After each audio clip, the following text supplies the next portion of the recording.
Yo ho, and welcome to a little boy time mini I'm throwing together this week.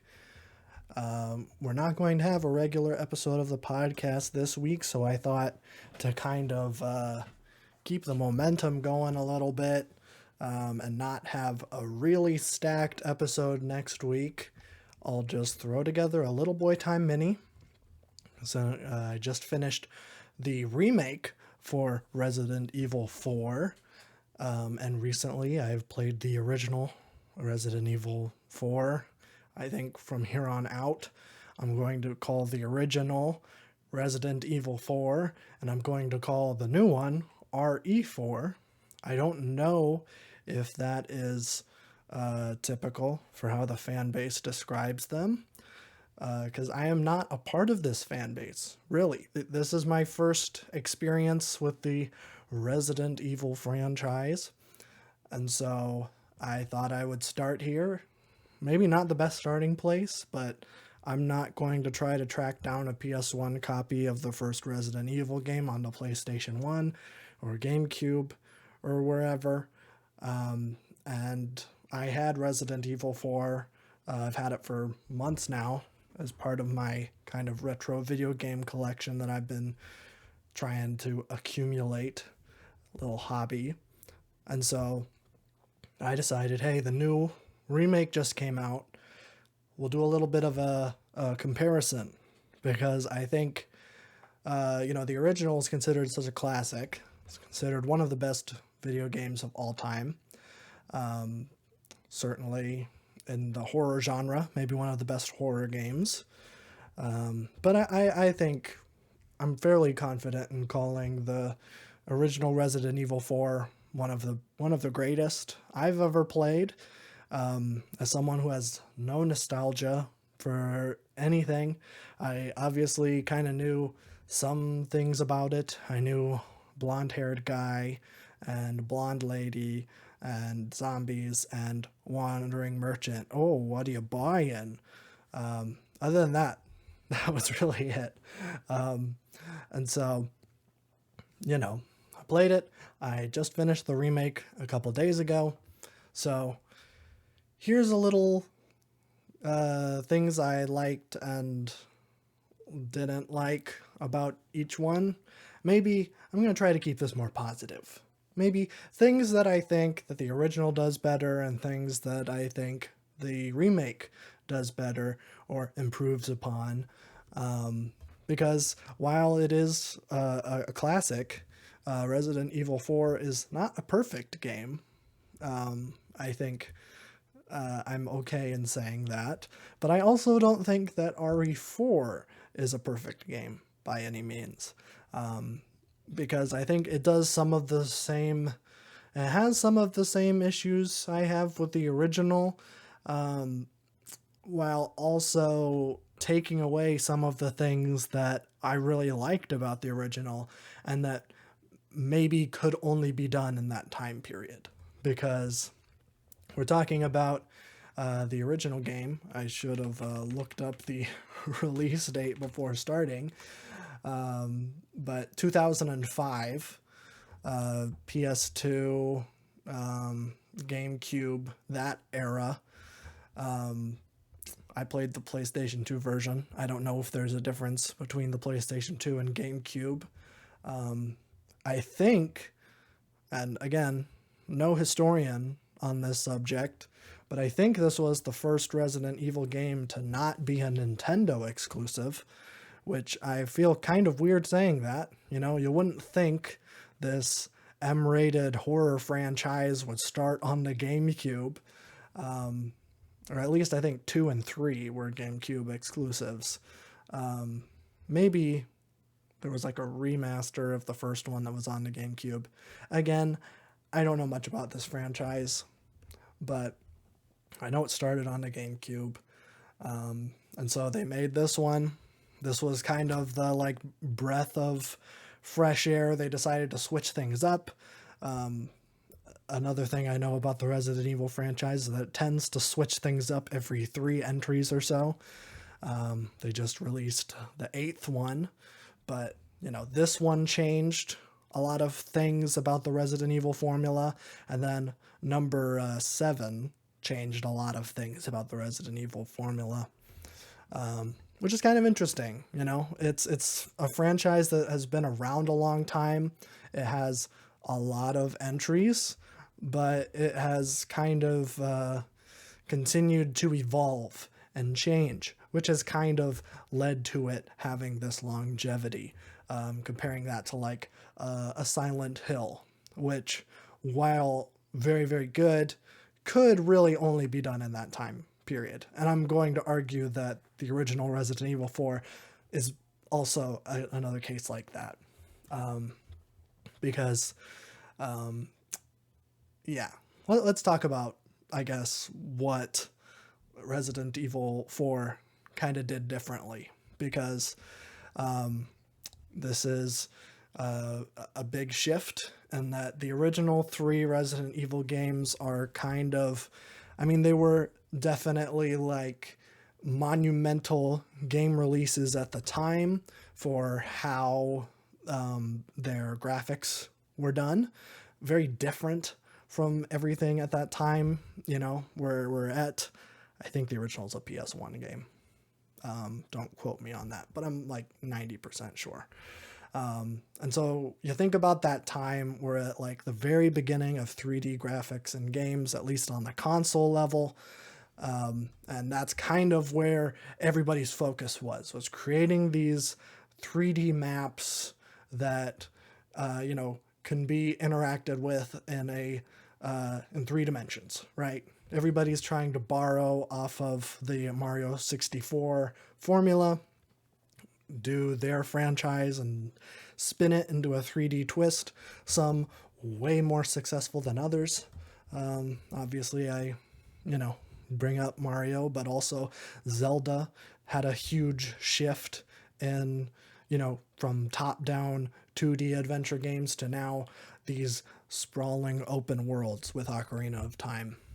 And so they're, you know, you think about those games and it's like, oh, well, you play those games now and it's like, wow, these graphics really don't hold up. I mean, I think the N64 is maybe one of the ugliest generations. There are games that I adore, games I grew up with, and on a gameplay level, they absolutely hold up. Banjo-Kazooie is maybe my favorite game of all time. And I do think that the graphics kind of hold up on that one just because they go for a more cartoony art style.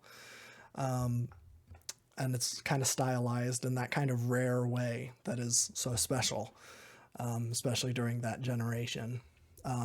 But, you know, Resident Evil was different. You know, you have these kind of almost isometric horror games. That first one, it's in a haunted mansion. And so what they did was they basically, like, I'm pretty sure they like painted or at least drew the like rooms that you were going to be in. And it's only one angle for every room that you're in. And so by doing that, you know, you're basically cutting down how much like space you're taking up on the disc with like models and assets that would make up a 3D world. And instead what you're, you know, you get more space to make a bigger game, which is why those first 3 games are so iconic and distinct, because they have this real atmosphere and world, and the limitations almost help enhance the horror, right? Because you can't move the camera, because you can't move your character in a way that feels intuitive, because everything was tank controls. You can't turn unless you're standing still. So you're either moving forward or turning. That's what tank controls means, for those who don't know. I don't know why I'm mansplaining how tank controls work to a Resident Evil thing, when I'm sure everybody who's listening to this is either a fan of Resident Evil or at least is somewhat aware of what that means. But if you don't know, that's what that means. Turn or move forward. And so when you see a zombie walking down a hall, oh, well, it isn't as simple as, well, you can just go around them. Well, you can, but you kind of have to you have to get used to how the controls work. And you can't really move your camera to get a better angle on it. You're stuck on this one shot that someone drew, and someone went in and programmed all of the collision to work so you aren't running through the wall or anything. But it's very, very complicated. But that's kind of what Resident Evil was known for. And by the third one, I think that formula had grown stale. It's like, okay, well, is this what it's going to be forever? We're getting ready to, you know, we're on the PlayStation 2, we're on the GameCube era. Are we, 3D graphics have gotten to the point where we can, and like, we're on discs. So we don't need to worry about cartridge constraints or anything like that. So that's kind of what Resident Evil did. It shifted the formula of the series from these kind of locked off isometric horror games to now something more akin to like a third person shooter. That kind of, not exactly, but kind of like a Gears of War, right? So these third person over the shoulder shooters. But what Resident Evil 4 keeps in are those tank controls a little bit, just a hint. Because yes, you can turn while moving.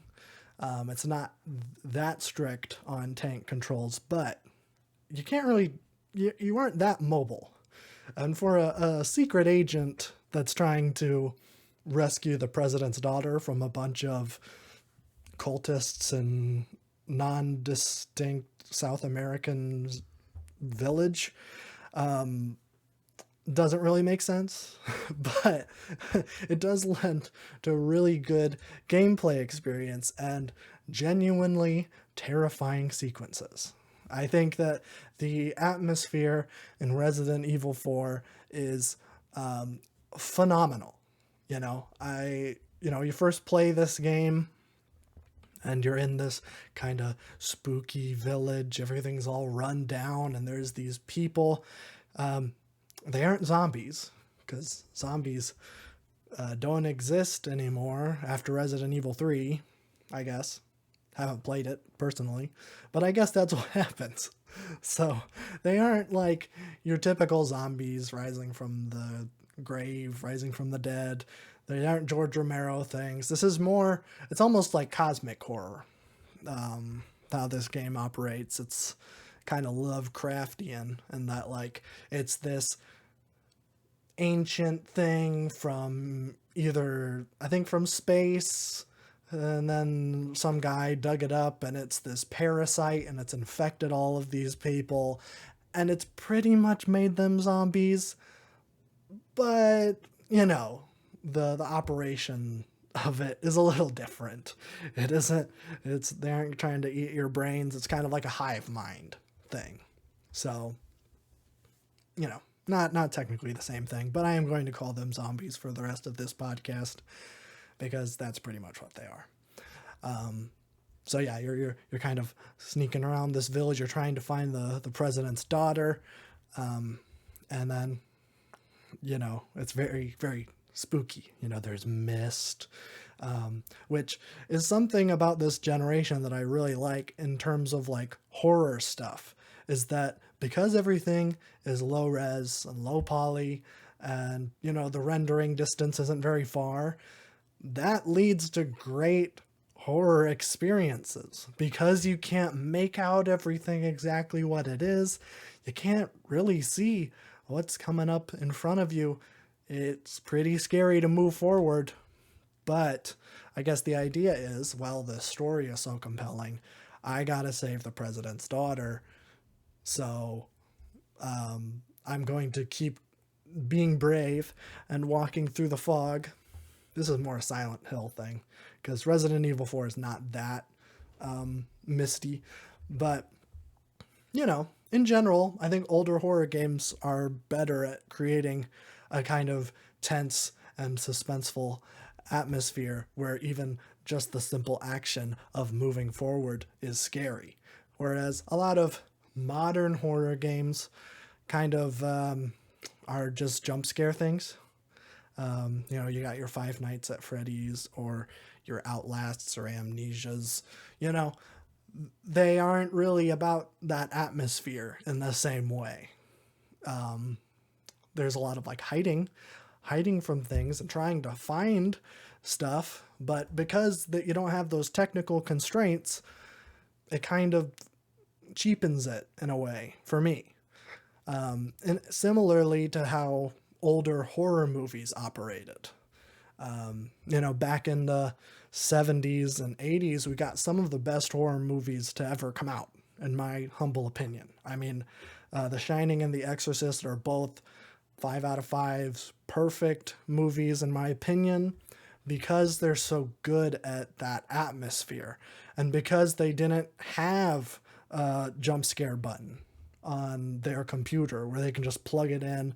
Okay, rising strings, rising strings, rising strings, nothing for about 5 seconds. Spooky thing happens, big orchestral boom, and we'll insert a sound effect of a lady screaming. Okay, we did it. We made $10 million. That's not in those movies. You actually have to try to make the audience scared. You gotta really go hard and like set direction and makeup and creature design, right? And so I think there's kind of interesting parallels there in terms of gaming horror and movie horror. But back to Resident Evil 4. I think the all in all atmosphere, I think it's better here than in the new one. And some of that is technical constraints. And I think all of that also helps in the monster enemy design. Because you start off and you're just fighting dudes or angry zombie-like people, men and women, but they're people. It isn't like you don't have to really stretch your imagination to imagine. Like, you can't really see what's going on their faces, their lips barely move, but you can still, okay, they're people. They're weirdo cultist people. And yeah, sometimes you shoot their head off and they keep moving, but like that happens in real life. There's like that famous fact about like, oh, there's someone who's playing soccer and they broke their neck and the electrical signal was mid transfer down to the leg. So technically their leg kicked a soccer ball after they were dead. I don't know if that's true, but that's something I've heard. And so when you shoot someone's head off in Resident Evil 4 and they still take a couple steps, it's like, okay, well, maybe that's, maybe that's just how it works. But then you start fighting a giant fish and you're like, oh, well, I don't know, something weird's going on. This is a horror game. There's probably just a giant fish. Maybe it's, nuclear waste or toxic waste or something. And then you fight giants. It's like, oh, okay, that's different. But then once you start going to the spooky castle, now that's where things get a little more spooky, because you're not only fighting, your cultist types, people in black robes, which I have to say, genuinely, some of the scariest things I've ever seen or experienced in gaming are those cultists, because they're all just saying the same thing. And I can't remember what it is now, but they're all saying the same phrase over and over again. As long as they're alive, they're chanting the same thing, and you hear it getting louder as they're getting closer. And even if you're like holding an angle, you got them bottlenecked. There's only one way in or out of the room, and you're watching that entrance and you just hear it. You hear it getting louder and louder until, there's like way more than I thought there was. Stuff like that. It's really well done. And the new game does that too, but they're just speaking Spanish. Spanish, not the scariest language. I'll say it. Maybe if this took place in like Germany or something, maybe that'd be pretty scary. But, Spanish, not so scary. Um, but yeah, I will say one of the scariest things I've ever experienced in a video game is in the Ashley section.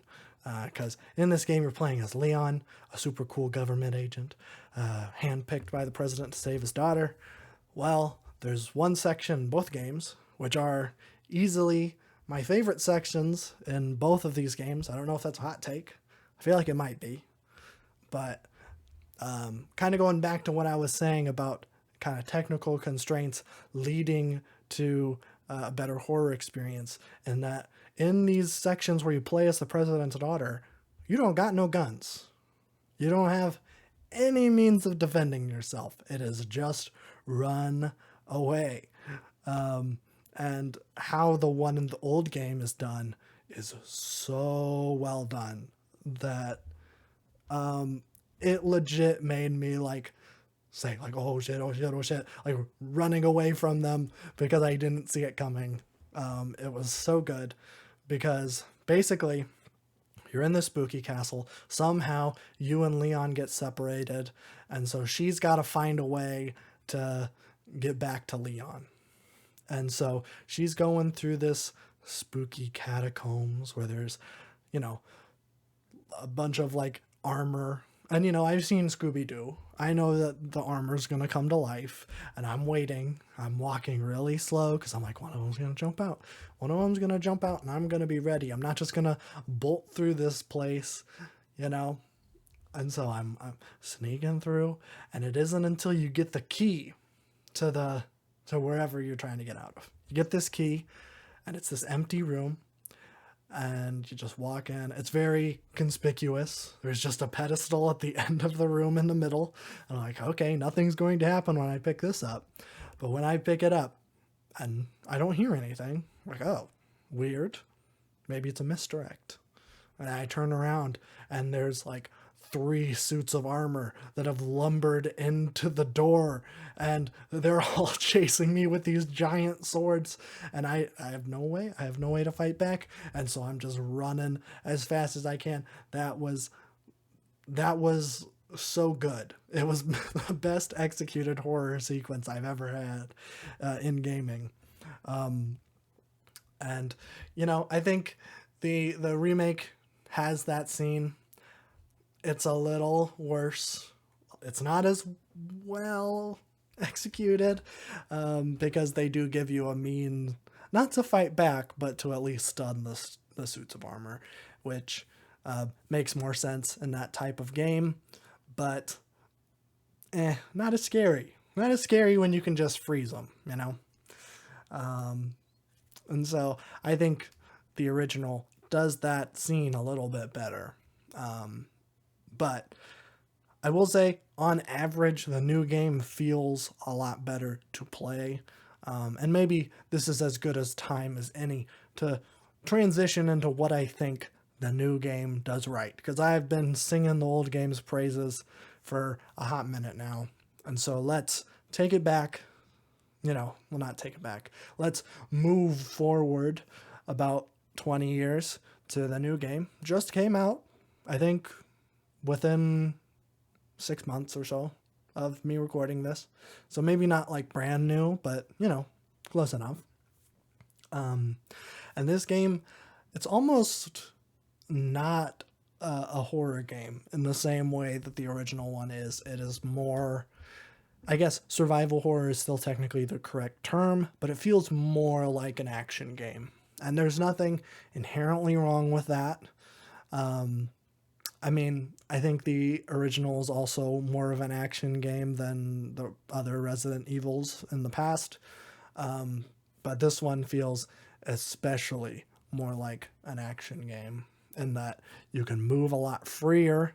You can, actually move in 360 degrees. It isn't move forward or maybe turn a little bit left or a little right.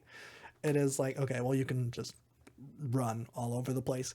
Granted, you aren't very fast still, but you can still pretty much outpace any enemy in the game, other than like giants or something like that. But I think that does lead to maybe it's just different. It's really well done. It's great gameplay, great gunplay. All of the guns feel great. The sound design on, I think, the Blacktail, which is one of the later pistols you get in the game, is phenomenal. Felt great shooting it every single time. So, pretty much what you'd want from a third person shooter. But I think they almost feel too powerful. And I think the guns in the original game, it's probably comparable, honestly.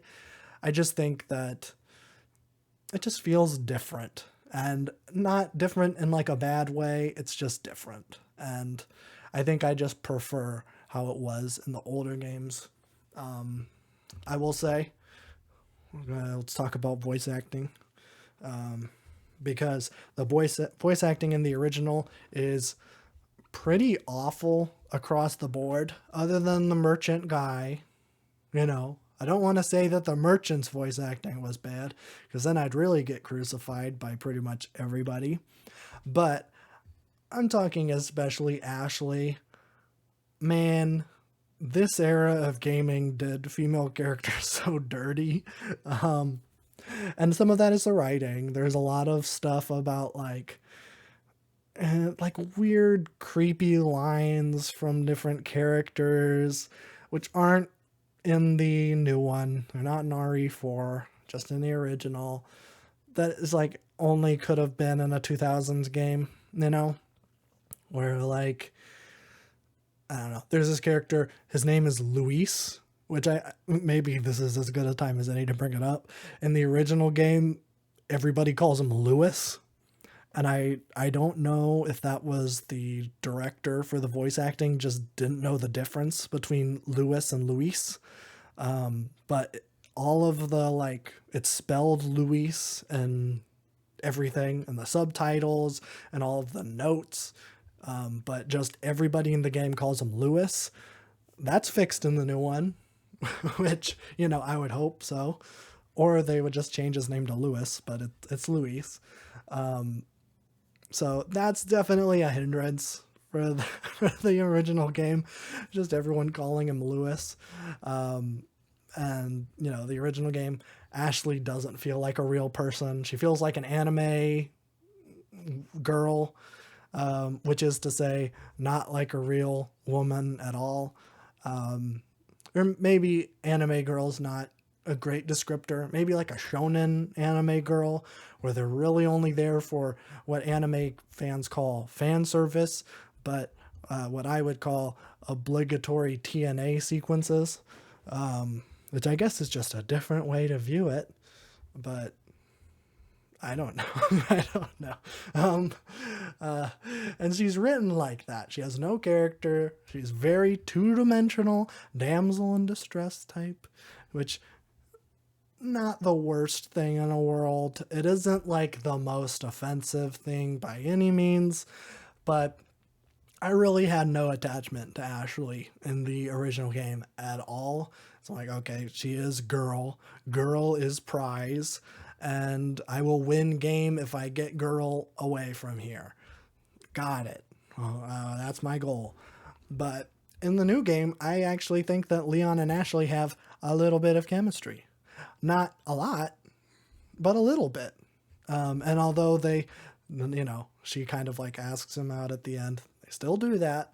But it feels more earned in the new one, where they actually talk like normal human beings to each other. Leon seems to actually care for her, whereas in the original game, he does. But he's also kind of a creep. So, oh, I don't know why she's asking him out. I mean, I guess it's just he gets the girl in the end, which, old. It's very antiquated, not really how movies work these days, or really anything works these days. So I just felt that their relationship was a lot better. I thought that Ashley she felt like a real person, which is what you want, right? You don't want to be taken out. You don't want your immersion to break every time Ashley opens her mouth, because it's something like a Japanese schoolgirl would say in an anime for teenage boys, which is how she is in the old game. I would say across the board, all of the cringy dialogue is either cut from the new game or included in a way that is tongue in cheek, where it is like, okay, we know that this is corny and stupid, but it's kind of funny that we're putting it in this modern game. Like the whole time you're fighting this like a little noble kid who turns into this giant monster. He's like talking about like, oh, show me, you're just an extra in my script. And Leon's like, oh, I'll show you the best action sequence in any movie or something stupid like that. And they keep all that dialogue in the new one. It doesn't fit the vibe at all, but it is really funny that while I'm blasting this kid with my shotgun, who's turned into a giant like dog worm monster, about I'm a cool guy and I'm a movie star, is funny. And I think they're being more deliberately funny. I think in the original, it lacks all of the like they know, It feels ironic in the new one. It feels almost sincere in the original, which maybe, that's me viewing that game in a certain lens from, oh, well, this is a game from the 2000s, kind of know how this is going to play out. So maybe that's my fault, but yeah, I think across the board, writing is better. I think characters in general more fleshed out. I didn't care at all when. I guess I can spoil it. Spoilers from here on out for the story for Resident Evil 4. But Luis does get got, and I pretty much felt nothing for him in the original game. You see him maybe 3 times before he gets killed. Yes, he's being helpful, but he's also kind of shady because we know he's working for, or has worked for in the past, the Umbrella Corporation, which is the big bad company in the Resident Evil franchise that created the zombie virus in the first 3 games. So we're like, oh, this guy's kind of sketchy, but he seems to be helping us, and then he dies, and then the rest of the game treats it like this honorable sacrifice from a character that we were supposed to know and love. Didn't quite earn it. I don't think that moment is necessarily earned in the new one either, but at least for a section of the game, he's in your party. So like Ashley gets kidnapped again because she gets kidnapped like 3 or 4 times throughout throughout the game. In one of the periods where Ashley is gone, Luis is in your party, and there's banter between him and Leon, which is pretty good. It's a nice way to flesh out that character, make you like him, care about him before he's eventually killed. Right? This is like screenwriting or just writing 101. If spoilers for Last of Us 2. Spoilers for Last of Us 2. If when Jesse gets got in The Last of Us 2, we saw him like twice and maybe for like 30 seconds in a cutscene each, then, you probably wouldn't feel anything. But, he's in a lot of the the beginning of the game. You're talking and walking with Jesse. There's a whole act where you're pretty much interacting exclusively with Jesse. We're fleshing out his backstory, fleshing out his like familial relationship, his relationship with his mom, so that when he is eventually killed by Abby, we're like, oh, I want her to die, which I guess is the whole thing with Joel too. But I'm trying to keep it to one game. Theoretically, you could say the same thing, but I just want to, establish a new character in a game, have him be killed off about halfway through. You care about him, and I think they do a better job of that in RE4 than they do in Resident Evil 4 with Luis. But I still don't think that moment especially worked for me, considering that what we did get from his character was pretty shallow. He is typical Latin ladies man character, like kind of stereotypical cliche. I've seen that before. And yes, he was a researcher at the Umbrella Corporation, but he doesn't really do anything sciency with our when we're spending time with him. He gives us some medicine to help with our infection, but it isn't like he synthesizes it, or if he does, it's off screen. So I think it would have been better if we kind of flesh out his character a little bit, because we know nothing about his backstory. He keeps everything close to the chest, which, makes sense for his character. He worked for an evil corporation that wiped out a bunch of people with a zombie virus. But in terms of storytelling, I have no reason to care about this guy after he's killed.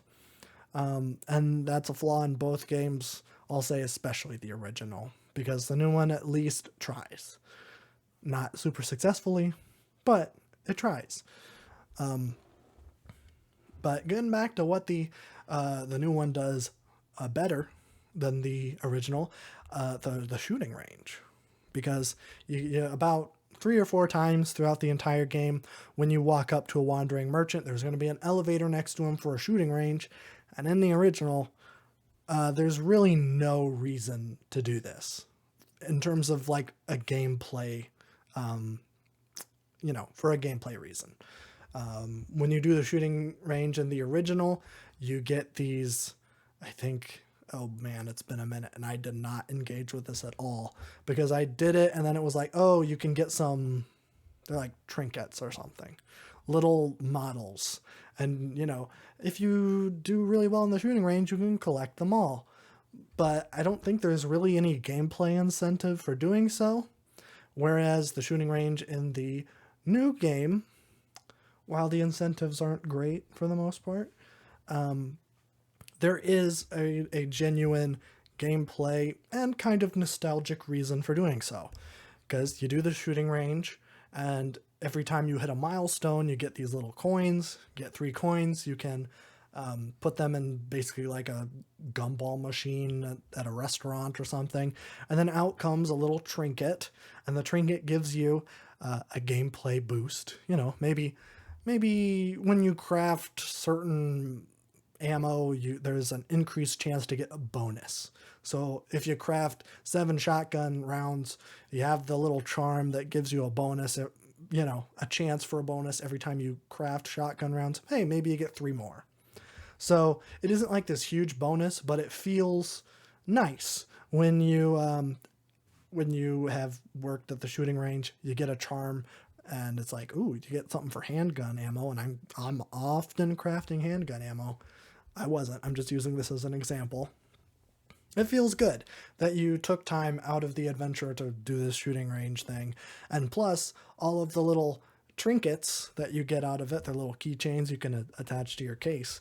All of the models are from the original game, which is kind of fun, right? So you get a little model from how the zombies looked in the original, or how Leon looked in the original. I think the one that I had that I really liked was Luis in the original, because that's the most different. That's definitely the one they overhauled the design maybe the most. So I spent a lot of time in the shooting range. I was trying to get all of those coins. You get silver and gold coins depending on how hard the milestones are. I will say, it doesn't necessarily feel like gold coins give you that much of an increased chance to get a rarer charm, because, and this is, I'm pretty sure, I'm not exaggerating here, I maybe did like 3 gold coins 4 or 5 times and got the lowest rarity every single time. Whereas I did the regular silver coins 3 times and got the highest rarity twice, and gold rarity like 3 or 4 times with just silver coins. Maybe I'm just unlucky, but it feels like if you put in 3 gold coins, that should be absolutely guaranteed either gold or most rare rarity. So that's kind of disappointing, but at least there's a genuine reason to spend time in the shooting range, aside from just, I want to collect all of the things. So I think that that was done a whole lot better. And I think that the shooting range was just way more engaging. It was kind of fun. I mean, it's all pirate themed, which doesn't really make sense. And honestly, I think it would have been fun if every time you encountered one, it was a different theme. That might be hard to do. Well, not hard, but you got to come up with models and textures for every theme and every stage, to have the setting. So maybe that's asking a little bit too much, especially for such a little side thing in the game. But I liked the shooting range. It was fun to do, and I was actively hoping every time I happened across the merchant that there was going to be a shooting range elevator next to him. So, yeah, I think mission accomplished there. I think I think I have a couple things more to talk about, and then we'll wrap this podcast up. But I think RE4, and this is maybe a hindrance against it, but I think, and this maybe isn't anything it did wrong, but it changes so much about the gameplay and the setting. Not so much the setting, but it just does the visuals very differently than the original. Obviously, a lot of that just comes with time, better technology. You can have these really high res textures and models that you just couldn't do before, not on the PS2, not 20 years ago. So, it makes sense. And for a remake, that's what you want. But I think for a horror game, borrowing so much of the original's art design kind of hinders how scary the things are, because it's just different. We're in a new era, and a part of the charm of what made the art design in the original work was its constraints. You couldn't quite make out the monsters, what was going on.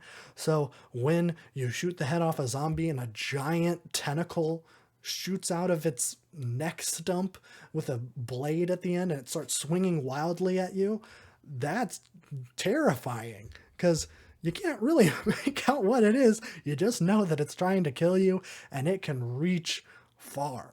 But in the new one, you can make out all of the details. And to me, just like fleshy nothingness isn't really scary. And that is kind of the same for like I forget what they're called, but there's these giant bosses that have like Wolverine claws and they're blind. Those things in the original are the scariest things, because you make one step, you step on one chain or something, you brush past a chain or something, and then those things will gun towards you. They make a really loud noise and they charge at you really fast, and you can't move, you can't get out of the way. So it's tough. But in the new one, their design is the same, but it isn't as scary. To me, I'm like, oh, well, it looks like an old design that you just, you made, you remade, which I guess is the point, but I don't know. Maybe my criticism there just, is the nature of a remake. And maybe I should engage with like some of their newer stuff. Maybe I should play Village, the newest Resident Evil game. I'm not sure. I don't know where I'm going to go, if I'm going to do other Resident Evils or not. But I just wanted to do this. But the other thing, I feel like it would be irresponsible to talk about this game and not talk about, if that makes sense, is Capcom's monetization strategy with this game, because it is weird and kind of pay to win, I'll say. I don't need to add a question mark to that. It is blatantly pay to win. Where I'll talk about the monetization strategies that I think are fine and are good. I'll say good because microtransactions are just going to be a part of our life now. And so I think if you're going to implement microtransactions, what you got to do, implement it as cosmetics. That is what you should do 100% of the time, because that way you aren't making your microtransactions absolutely necessary to win the game. And when there are certain things in this game that you need to do fast to complete everything, so like there are a bunch of achievements to finish the game with an S plus ranking on all of the difficulties, which is very difficult to do because that means you have to beat the game in like 4 hours on the highest difficulty to get those achievements. And so, yeah, if you're like insanely skilled at the game and you put a lot of work and practice into it, theoretically you can do that. Or you can buy stuff from the Capcom Steam page or wherever. Hey, maybe you want a charm for your case that will increase the rate of green herbs dropping, which are the only healing items in the game that you don't have to buy. Or on the off chance you'll find a healing spray in the game, which will just instantly fill your health up to full. Or you can you can buy a case that will increase the amount of gunpowder you'll find, which is absolutely necessary to crafting all of the different ammo that you will be using in the game. And the game kind of withholds gunpowder more than it withholds the resources that you need to combine with gunpowder to make the ammo. So there was so many times during the game where I was lugging around two like small and large resources which are taking up a lot of space in the case, and just didn't have the gunpowder to craft the ammo. Well, if you want that problem to be fixed, buy it. Buy gunpowder from the Capcom store and thank the Capcom gods that your playthrough is just now that much easier because you have a surplus of ammo going into pretty much every situation that you're going to deal with. Having trouble with the chainsaw sisters or the couple of giants that you have to fight in the game, no problem. Just buy the gunpowder thing, and as you're adventuring in the world, you're going to have so much gunpowder that that's pretty much trivial. And that's almost necessary with how the health scales and the difficulty. I started playing this game on hardcore because I'm like, oh, well, I played the original. I'll play on the highest difficulty because there's probably an achievement for it, and I'm that kind of guy. And I got to like the first, you know, infamously, you gotta go in the village and then basically just survive for 4 minutes before the bell tower tolls and all of the enemies just mysteriously stop chasing you. Ooh, spooky. Wonder what that bell tower means. And I got to that area with, I think, about a clip and a half worth of ammo. And that pretty much just kills 2 zombies in hardcore mode. You gotta empty most of a clip into a zombie's head for them to die. And so ammo is just that much more scarce in that difficulty. And it made it like borderline impossible to beat that section.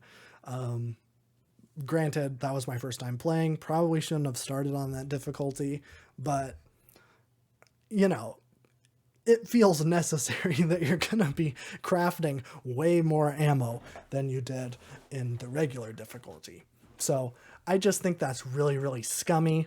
There's also a bunch of like exclusive upgrade tickets that you can buy on the Capcom store, which will basically just give you the best upgrade for any of your guns. I was going to say for free. It's free in the game, but it'll cost you like $5 to get 3 of them. So that feels scummy too, because it's like, oh, well, I don't want to, I don't really want to play the game on the hardest difficulty and have a really hard time with it. And I gotta do it within this time period to unlock like a special weapon. So, well, I'm just going to buy it. I'm going to buy all these boosts things for my character, and that'll just make it a whole lot easier. which that just feels really scummy to me. And I think that's just, I mean, it's part of our lives. Microtransactions are, especially by these AAA developers. I honestly don't even know if Capcom is, I guess they're technically AAA. They aren't like the biggest names in gaming anymore. They have an impressive catalog, but yeah, they're technically AAA. And I guess with this microtransaction thing, I guess that puts them in about the same realm as Ubisoft these days, which is yucky. But that's what I felt like. It would be irresponsible to talk about these games and not bring that up. But also, okay, we'll talk about one more thing, because this was a thing when this game came out. It kind of sparked a greater discussion about video game art direction, or modern video game art direction as a whole, because yeah, I guess we can talk briefly about the yellow paint fiasco. So for those who don't know, I guess I'll set it up, because in the original game, there are crates and barrels that you can destroy. You happen across them, you destroy them. Hey, maybe there's some money in the barrels, maybe some ammo, maybe a grenade, something, right? So basically you're going around and you're smashing every barrel and crate that you can find, but they kind of stand out because in that generation, it was pretty easy to distinguish between which items were interactable and which ones weren't. It was kind of like watching an old episode of Scooby-Doo or an old cartoon, right? Because you watch one of those things and it's like maybe there's a bookshelf and one book is clearly in a different like level of detail and like a different shade of color, and it's like, oh, okay, well, at some point in the scene, Fred's gonna reach over and grab that book in particular, pull it down, and reveal a secret room. And it's kind of like that. That's kind of what it was like in the old days, where it's like, oh, okay, well, this thing is clearly a different shade of, it's just, the light is hitting it differently, so I can probably destroy it. And when you know it, you're probably right. But these days, those constraints don't really exist. So developers have to distinguish which objects are destructible and which ones aren't in, shall we say, more obvious ways. And I think this game has a very egregious use of it, because it is literally like, there is a barrel and it has a giant yellow X painted on it. And it's like, oh, okay, those are the ones I can destroy. And the barrels that don't have that obvious paint on them, I cannot. So that is, and that kind of led to a bunch of stuff. When this game came out, it was like, can we please stop with the yellow paint? Because this is indicative of, I guess, just a greater shift in how art design has been done in the last 5 or 10 years. The first time I noticed it was in Infamous Second Son. In the intro of that game, they're teaching you how to climb on things, but that one is almost done kind of cleverly, because what you're doing is you're climbing around this like kind of coastal Pacific Northwestern town. There's a bunch of like old piers and like, just like those wooden poles that are sticking up from piers that have since eroded or been destroyed. And you're jumping on those, and you can tell which ones you're supposed to jump on because there's a bunch of like seagull poop on it and it's all white. And so it kind of makes sense. It's gross. But if you're wanting to say to the player, hey, these are the things that you should be interacting with, but also not taking the player out of it by saying, well, who's painting all of these yellow X's on barrels and filling them with convenient items for me? That doesn't exist in that. So maybe there's a creativity issue. Maybe this is like, it's kind of lazy. I think that's what a lot of people have been saying. I don't know if I would go that far. I think in terms of the yellow paint debacle, I think QA testers have, I'm sure developers have had these barrels in here, and QA testers were having a really hard time distinguishing which ones were destructible, which ones weren't. And I think the people complaining about this don't realize that QA testers, and I guess just players in general, are dumb. I'm including myself in that.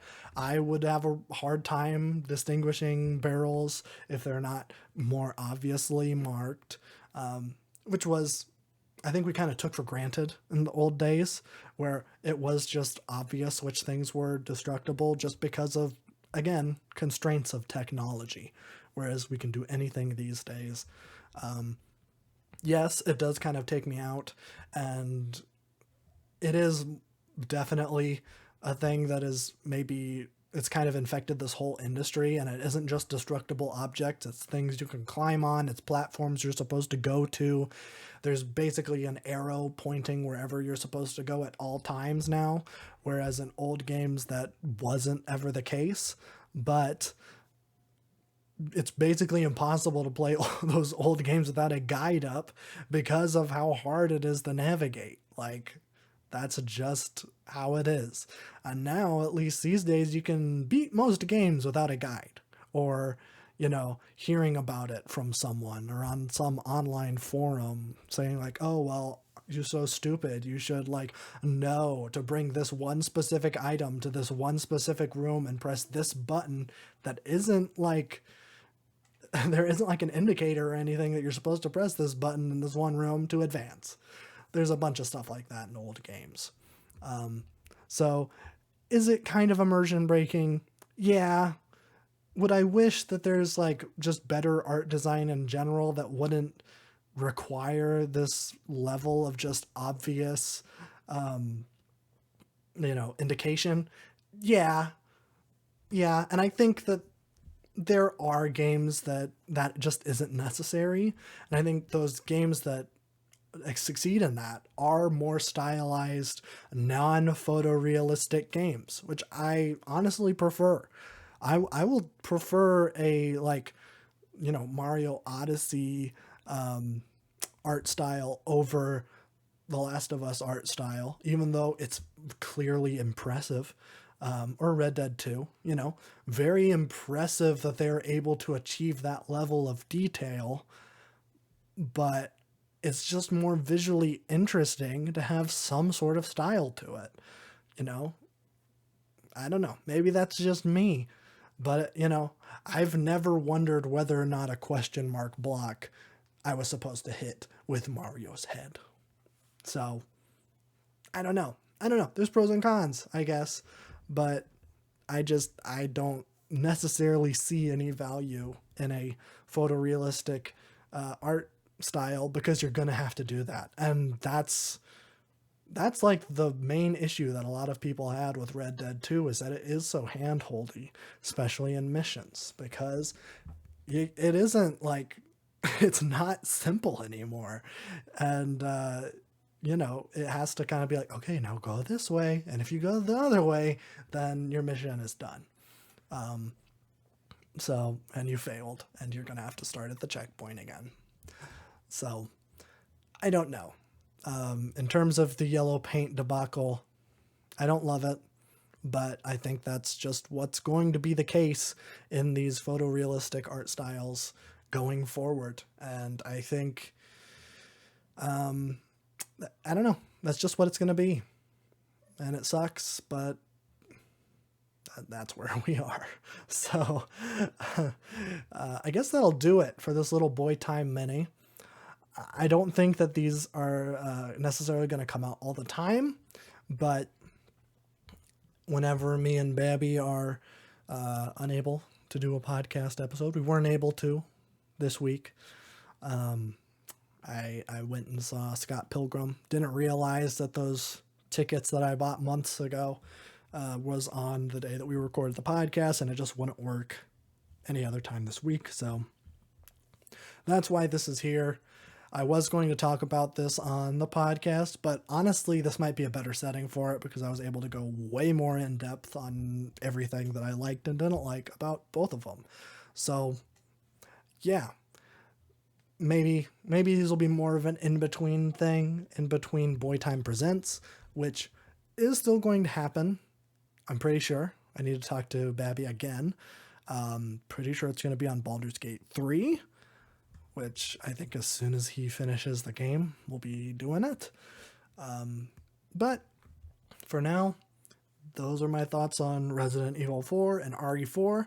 I would say definitely play them both. I have problems and issues with both of them, but I think they're definitely both worth playing, and I don't think if you've played one, you've played the other. They're both different games. Granted, the remake does, it does a lot of the same stuff that the original one does. A lot of the rooms and puzzles, not necessarily puzzles, but a lot of stuff is just recreated one to the original, which, people who grew up with this game are probably going to really appreciate. And I thought it was pretty fun too. So, yeah, play them both. They're both fun, both great in their own special ways. And who knows, maybe I'll play Village some point in the future, and I'll either do another Boy Time Mini like this, or I'll just bring it up on the podcast regular. So, yeah, next week's going to be a beefy one, so I'm glad this isn't a part of it, but stay tuned next week for the Boy Time podcast. Bye-bye!